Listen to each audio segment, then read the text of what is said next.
Нашата следна гостинка е музичар, музиколог, композитор, стипендист на Карлс Францес, Универзитетот во Грац, на одсекот музикологија. Таа е магистар по маркетинг, адвертайзинг и односи со јавноста. Својата прва љубов, некогашна, кон виолината, ја замени потоа со виолончелото. За потоа целосно да му се посвети на клавирот, затоа што се чини дека клавирот ја даде и ја овозможи најголемата уметничка слобода. Лина Ѓорчева денес со нас во ова издание на Неделниот магазин. Лина, добар ти ден и добре ни дојде. Добар ден и на вас. Благодарам за поканата, добро ве најдов. Не е само љубовта кон инструментите, љубовта и кон хорското пеење. Долго време беше член на една исклучителна група на прекрасни дами кои што со своите гласови освоија голем број на награди. Станува збор за хорот Света Злата Мегленска. Колку години всушност членуваше во овој хор, Лина? Па повеќе од 7 години сигурно. Со тоа што љубовта спрема хорското пеење открив уште во раната возраст, кога на 11 години со детскиот хор го освоивме државниот куп на Македонија. И навистина тогаш одблиско ја осознав, да кажам, сериозноста и посветеноста која што ја бара овој вид на музика. И реалното остварување со овој вид на музика го доживеав токму преку членството на во хорот Света Злата Мегленска. Инаку многуми не знаат, а еве и за тие што не знаат, хорот Света Злата Мегленска е олимписки шампион, добитник на Гран При за најдобар женски хор на целиот свет. Чинам дека таквата олимпијада беше 2016 година. 2016 година во Сочи, да, кога освоивме 3 златни медали во сите 3 категории каде што земавме учество и Гран При за најдобар женски хор на светот, но на тоа претходеше друга олимпијада во Рига, Латвија, тоа беше 2014 година, каде што исто така освоивме 2 злата и 1 сребро. Меѓутоа хорот е добитник и на многу други медали на светско ниво и навистина веќе е познат и како бренд и доживеа светска слава. Испиша историја за македонските простори и македонското вокално творештво. На што сме особено горди, морам да признам. Колку е убав сјајот во твоите очи кога зборуваш за хорското пеење и за она едно преубаво искуство, најверојатно што секако го имаше со прекрасните дами од хорот Света Злата Мегленска и нејзиниот диригент, раководител, нели, уметнички раководител, прекрасната Летка. Така, да. Која што секогаш, нели, ви даваше можеби и елан повеќе и позитивна енергија за да ги освојувате оние награди и во нумерите, односно музиката од фолклорната ризница, од световната, меѓутоа и од духовната ризница, односно духовните песни. Точно. Секако мислам дека секогаш бевте вистински амбасадори на она што значи македонска музика. Така е, не е лесно таа симбиоза да се направи помеѓу трите различни жанрови. И сепак за тоа голема заслуга има диригентот. Но таа е една навистина посебна жена, уникатна жена, неуморна во својата работа. И таа работа навистина се вроди со плод и успешна диригентска кариера. Последниве неколку години твоите вештини, твоето знаење, твојата креативна енергија е насочена на едно друго поле. Веќе неколку години соработуваш со Бугарската национална телевизија, ти си проект менаџер на проектот, всушност. Зашто станува збор малку повеќе за нашите гледачи? Така, па за мене уметноста навистина не ги познава светските граници. Мислам дека уметничката нишка е таа која што го спојува светот од своите најдалечни краеви. И токму тоа е мојата девиза која што ја вметнувам како вредност систем во сите проекти во кои што членувам и работам и сум организатор и коорганизатор. А најголем пример за тоа е, како што кажавте сега, последователниот проект кој што го работам веќе 2 години со Бугарската национална телевизија. Се работи за фестивалот за филм, медија и филмска музика Арлекин. Тоа е еден уникатен концепт каде што се присутни предавачи од навистина најдалечните краеви на светот, Бразил, Јапонија, Филипини. Афирмирани, етаблирани имиња? Афирмирани, етаблирани имиња во своите области. Од областа на анимацијата, на филмот, на медиумите. И она со што навистина можеме да се пофалиме во однос на тој проект е што во последните 2 години македонски представници зема учество во филмската музичка вечер. И не само тоа, туку и буквално ги собраа сите награди. Лани имавме добитник на Гран При, тоа беше Марија Бабамова од Скопје. А исто така уште 2 представнички, Марија Спасовска и Елена Васова, беа добитници на 2 и 3 место. Тоа е уште само еден доказ дека нашата уметничка вредност е вреднувана таму каде што треба да е вреднувана. Меѓутоа во твоите проекти, да, без разлика дали се на меѓународно ниво, да, секогаш провејува онаа нишка каде што пред малку и самата зборуваше. Афирмирање на македонските вредности, афирмирање на македонските убавини, на туристичките локалитети, на она што значи културни вредности всушност или културно наследство. Да те вратам малку сега на една приказна која што се одвиваше минатата година по повод раѓањето на Махатма Ганди. И оној прекрасен видео запис изработен со помош на твоите пријатели, нели? На твоја музика компонирана специјално, односно на тема или на текст на најомилените молитви на големата душа, така, на големиот Махатма Ганди. Како дојде до тоа? Зашто всушност станува збор? Така, тоа е навистина еден особен проект, особена иницијатива на која што сум особено горда. 2019 беше посебна година за мене кога станува збор за творечките остварувања, меѓу кои се вброја и овој проект. Тоа е мултимедијален проект на Индија по повод 150 години од раѓањето на големиот Махатма Ганди. За таа цел 172 артисти од целиот свет имаа задача да креираат, односно компонираат, аранжираат музика на зборовите на омилената молитва на Махатма Ганди. Тоа е една навистина тешка задача, бидејќи треба да се случи сериозно чувствување на тие зборови и да може човек да се поистовети со истото. Меѓутоа, знаете како, се што поаѓа од нашата душа и кога сме навистина присутни во тоа што го правиме и го правиме со голема љубов, на крај излегува најдоброто. Така што јас бев композитор и аранжер и изведувач. Така, да, мултимедијално. Токму сега тоа сакав да те прашам, лесно беше? Тешко беше да се изговараат на индиски. На индиски зборовите? Не е лесно, но е голем предизвик. А се што е голем предизвик, на крај мислам завршува со маестралност. Така што и се учи нешто повеќе воедно. Молитвата зборува за добриот човек и за она што означува да се биде добар човек. И вие имате задача да буквално го споите тоа со музичките особености на вашето подречје од кое што потекнувате, од каде потекнувате. Така. И тоа значи спој на наши инструменти автентични во комбинација со индиски. Пак е нешто што се вели уметничката нишка ги спојува навистина народите. И нашата песна доби посебен орден на заслуги и бевме баш меѓу првите трите најдобри, да, меѓу Русија и Либан беше и Македонија. Одекна силно оваа убава приказна. Може би исто како и што одекна силно и успехот во Милано, чинам, во Италија, со исто така наши македонски деца кои што освоија некаква награда. Така, да, тоа е уште еден интересен проект. Се работи за фестивалот Art Music кој што се одржува во Милано 2 година поред.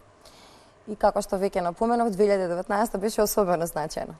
Да, навистина убаво се представивме. Јас лично земав учество како композитор на 2 композиции. Имаше наши представници во сите категории и добија специјални награди за учество на интернационални фестивали. Убаво представување на вистина кое што генерира со многу други можности за интернационална соработка.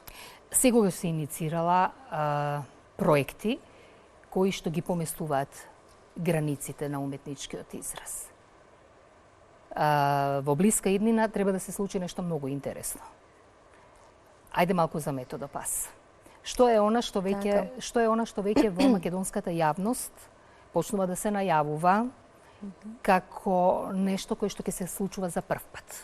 Нешто каде што на сцената треба да се добие комплетен производ, комплетен пакет кој ќе биде рамен со она што го гледаме на светските музички сцени. Како дојде приказната? Како дојде Лина во приказната со Методопас? Па како што реков, преку навистина внесување на себе си во тие одредени проекти се случуваат такви остварувања.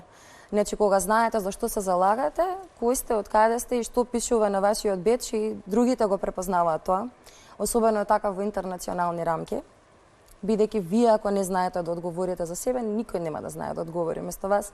Ова буквално така го кажувам како еден мој концепт на действување кој што вродил со одредени резултати. Очигледно. Така што оваа иницијатива е да вистина посебна и е нешто ново кај нас и можеби малку да кажам делува како level up метода, но сметам дека тоа е добро бидејќи треба да се поместат границите. А ние сме талентирана нација која што заслужува да има можности. Има толку талентирани деца кај нас кои што немаат каде да го покажат својот талент. За жал нашите граници се малку затворени. Но навистина сметам дека уметноста е таа во која што треба да се инвестира. Тоа е полето каде што ние сме многу силни. Па и ви самите знаете, навистина имаме што да кажеме. Во полето на танцот, на глумата, на музиката, на вокалните способности, нашите имиња се секаде на врвот. Она што е интересно за Методопас е тоа што Македонија тука некаде ќе треба да настапува, нели, македонските представници, ќе треба да настапува рамо до рамо со, да кажеме, представници од земјите на Европската Унија, значи земји каде што навистина културата и уметноста на сцена е на многу високо рамниште, меѓутоа тука нашите секако нема да заостануваат зад природниот талент или дарбата од Бога. За какви категории всушност станува збор? И ајде малку повеќе за начинот на пријавување, можеби, начинот на аплицирање? Методопас е светска иницијатива која што го застапува терминот комплетен изведувач. Комплетен сценски изведувач, би се рекло. Таа датира со своите почетоци од пред 3 години во Италија, кога за прв пат се случува куп на Италија за сценска уметност, значи за сценски изведувачи. За многу кратко време иницијативата го добива своето заслужено место и прераснува во еден интернационален проект кој што е поддржан од Светскиот олимписки комитет. Така што оваа година ќе биде и првата едиција на Европското првенство, каде што ќе земат учество најголемите европски нации и Македонија ќе биде единствената нон-ЕУ земја која што има можност да учествува за прв пат оваа година. Што значи преку македонската сцена до Cinecittà World во Рим, каде што всушност ќе се случува ова надпреварување. Тоа е најголемото филмско студио во Европа. Од 7 до 12 април 12 европски нации ќе ги покажат своите таленти во соодветните дисциплини. Кај нас ќе се случува првото национално првенство, кое што ќе биде на 7 март на големата и малата сцена на Македонската опера и балет, поново национална опера и балет. Што е тоа што ќе треба да го покажат на сцената? Велиме комплетен пакет. Кој ќе ги оценува? Во комисијата ќе бидат повторно врвни имиња од... Така. Да тргнеме од тоа дека во музичкиот дел председател на жирито ќе биде трократен диригент на познатиот фестивал реномиран Сан Ремо. Ќе бидат продуценти на мюзикли од Малта и од Италија. Ќе бидат и наши имиња кои што сега не ги откриваме, но така, има време. Тоа е, да, концепцијски, така. Точно би рекла. И знаете како сценската уметност е различна, бидејќи човекот кога е на сцена, треба на вистина да е на сцена, значи да освои сцената. Не секогаш она што го гледаме на телевизија е истото што го гледаме и пред нас. Значи не секој ја има таа моќ и дарба. Затоа и велиме сценски уметности. Значи и кога ќе застане пејач на сцена, тој навистина треба да владее со сцената, не е доволно да пее. Токму така. Значи неговата енергија мора да одекнува во просторот. Племенитоста, допадливоста, баш таа симбиоза на, би рекла, до одреден степен. Истото важи и за останатите уметности. Ги вклучуваме и спортските уметности, како уметничката гимнастика, акробатиката, жонглирањето, па и илузионизмот, кој што кај нас не е до тој степен развиен, но сепак имаме одредени познати имиња како Шопов, кои што прават уникатни трикови и магии на сцената. Ова значи дека секој ќе има можност од возраста не е ограничено, односно и од 6? Да. Од над 6 годинки, Добро. Но нема ограничување до крајните граници. Значи, има поделба на категориите и во однос на возраста. Значи, од 6 до 11, потоа 12 до 15, 16 до 18 и над 19. Ова е секако важно, затоа што не може некој кој што е професионалец да биде на исто ниво со некој кој што има 10 години и се уште е во фаза на изучување на одредени параметри. Ова значи сите оние што ќе се пријават на аудицијата треба да имаат самодоверба, треба да имаат исклучителен талент, дарба од Бог. Треба да владеат со сцената, треба да бидат подготвени за прифаќање на предизвикот, затоа што да се застане рамо до рамо на таа голема сцена, нели? Барам многу подготовка и оставање на душата најверојатно на даските што значи живот. Ама јас мислам дека ние тоа го можеме. И мислам дека тоа е кај нас природно некако. Секаде каде што сум имала можност да поразговарам на таа тема за Македонија и секој кој што имал допир со наши уметници, секогаш е истото. Вие имате, вика, некоја душа, некоја емоција која што не се чувствува кај другите. Навистина е така, нешто со просторот има некоја магија. И со талентот, талентот, да, ама и емоцијата е многу важна во уметноста. Не се работи само за шанса да се излезе на една голема сцена. Се работи за и тоа како вредни награди кои што нели на учесниците ќе им отворат врата од соништата, би рекла. Убаво кажано, да, тоа е навистина така. Можност за вредни награди има и на националното првенство. Нашите финалисти добиваат воучери за да станат дел од првата онлайн светска канцеларија за сценски изведувачи, тоа е Albo Performer, каде што може да посетуваат различни видови на тренинг курсови, предавања и да изградат свое музичко портфолио или танцово портфолио, актерско портфолио, кој што ќе им овозможи полесен достап до светските сцени во иднина. Значи не е само еднократна шанса. Потоа нашите финалисти ќе представуваат својата нација на Европското првенство во Рим, како што веќе споменавме. А таму пак ќе бидат во трка за сериозни награди, меѓу кои стипендии за Бродвеј Musical Academy во Њу Йорк. Стипендии за Лондон, Ница, широм Италија. Значи може да бидат во форма на летни кампови или универзитетски стипендии. Потоа потпишување на договори за работа, што е навистина возможно. Соработка со театарски, оперски и фестивалски куќи.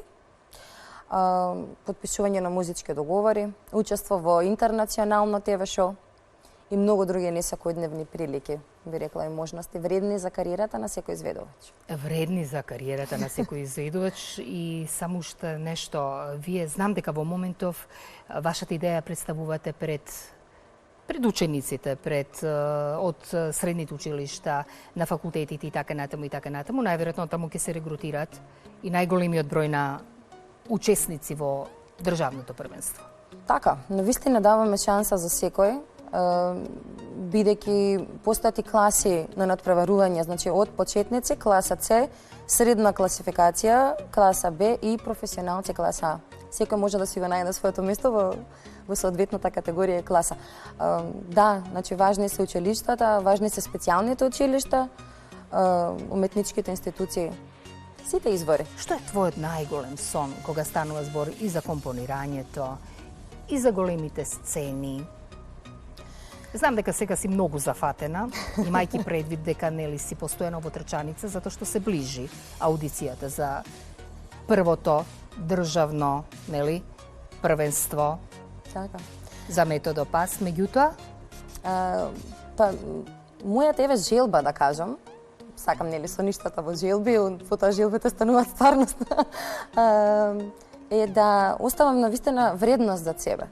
И навистина она што го чувствувам да може да излезе на површина, а тоа го овозможува уметноста. И од творечка смисла, значи од тој агол на гледање, а и од оваа друга страна, навистина организирањето на еден проект не е лесна работа и важно е да знае човек за што се залага. И во тоа мора да постои вредност која што мора другите да ја видат. Меѓутоа, тука и работата со луѓето, најверојатно, делењето на енергијата и на истата цел, всушност, и кога сето тоа ќе се собере, се добива една нова уметничка вредност. Така е. Баш креирањето на уметничката вредност е она што е моја поедовна точка. Лина, ти благодарам што денес беше гостин во ова издание на Неделниот магазин. Искрено се надевам дека многу нови таленти ќе откриете, многу целосни пакети и една поинаква уметничка димензија и естетика ќе има на сцената на првото државно првенство за оние луѓе кои што ќе бидат селектирани и ќе добијат пас за Методо Пас. Баш така. Убаво кажано. Ви благодарам на поканата. Ми беше задоволство да бидам дел од овој прекрасен разговор и се надевам дека ќе имаме можност во иднина да говориме за успесите на Методо Пас кога веќе ќе се случи настанот. Искрено се радувам на тој момент. Ти благодарам што денес беше гостин во ова издание на Неделниот магазин.